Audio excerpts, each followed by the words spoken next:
Welcome to another episode of I Didn't Know That About My Hometown History.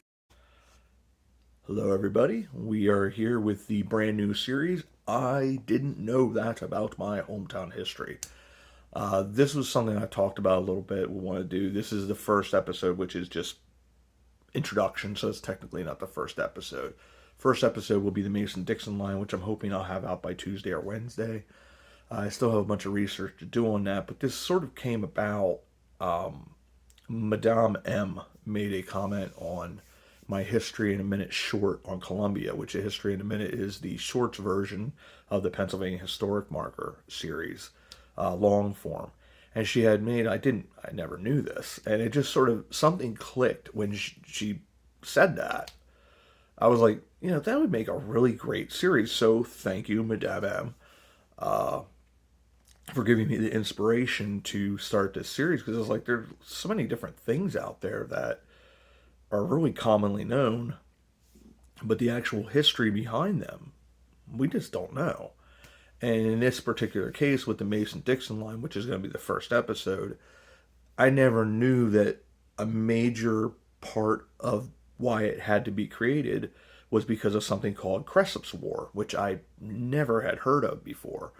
It's just sort of neighbors not getting along with neighbors, but it also, more of my deeper research, it also came about because of basically maps back then.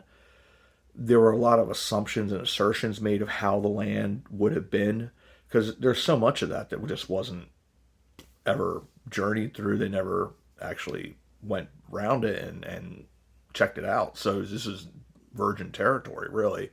So they made assumptions on how the maps would have gone and the land actually contoured, or whatever you want to call it, that regard. So there were mistakes in the maps that had I think it was supposed to be via the 40th parallel, but via the maps that they drew up, they actually messed up. And because it was in relation to two different kings, because the kings would award this land, in Pennsylvania's case to William Penn, and in Maryland's case, Lord Baltimore.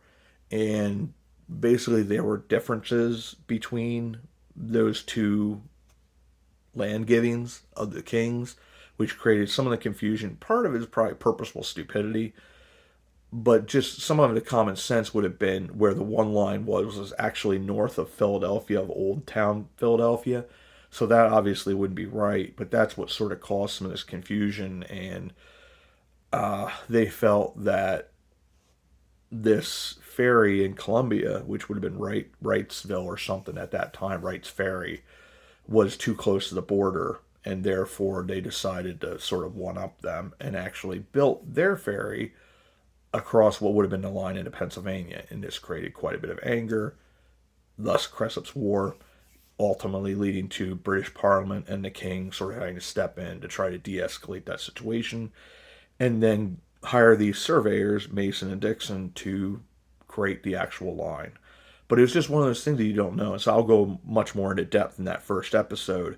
But I think it's just cool aspects of history that we think we know history. And sometimes we even think, oh, there's a simple reason for this. And in actuality, there's a much deeper history to our hometown history that we're not aware of. So that's something I want to do. I want to try to do pretty well known, whether they're places, people, events, things of that nature, that we think we know the history, but there's actually a much deeper history. There's definitely in between the lines. Sometimes some of it's hidden, like the second episode will actually do slavery in the North. And it is not a popular subject on YouTube. They get sort of upset if you mention slavery, God forbid. But it's something that should be talked about. I think Cliff with the Wandering Woodsman channel, he actually did a little something on this, whether it was part of a greater video or an actual video, I can't remember quite.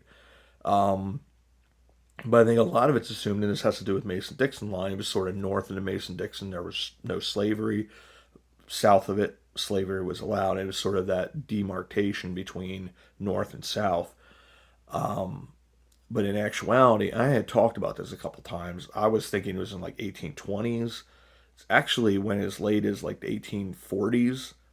Slavery was still in some form allowed. Uh, and it really was one of those things that you're like, whew. And even that, when they did the fugitive slave law, federal law sort of superseded the state law. Now in Pennsylvania, it didn't matter because at that point, once that happened, I think in 1852 or 53, um, basically there were no more uh, slaves in Pennsylvania at that stage. Everybody was that was African American was free men and free women.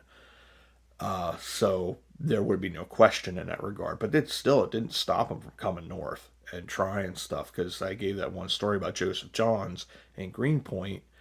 He was notorious as an escaped slave from Virginia, and these 6 or 7 bounty hunters came north looking for him. And in that case, the local civilians, the residents, actually stood up to him and said, "Yeah, there's one way this ends, and it's 6 feet under for you guys, so you better skedaddle." And they skedaddled, and they never came back. But there were a lot of cases, though, too, with that, where the bounty hunters would go. They wouldn't just grab individuals who were uh, escaped slaves. They'd just grab anybody that was African American, and it was, in both cases, as awful and evil as can be. But it was another one of those blights on our history, and it's something that probably purposely is not talked about and not taught. Just it's a stain on the history. It's embarrassing, but also to some degree, I think people like to change history. The victors sort of change history, and that's sort of like our other series, Tales of Hometown History. We want to have it sort of be the focus on these stories that we may not know the whole truth. In this case, and in Tales of Hometown History, telling the stories of individuals like Robert Smalls, who should be a commonly known individual because of how awesome they were, how much of a hero they were, and all that. But unfortunately, their story is not that well known. And that's the purpose of this channel, is to draw attention to history that may not be as well known. I always talk about, like, you just don't know the history that's right outside your back door. And that's an exciting part of history, to learn that together. So this new series, I want to welcome you to it.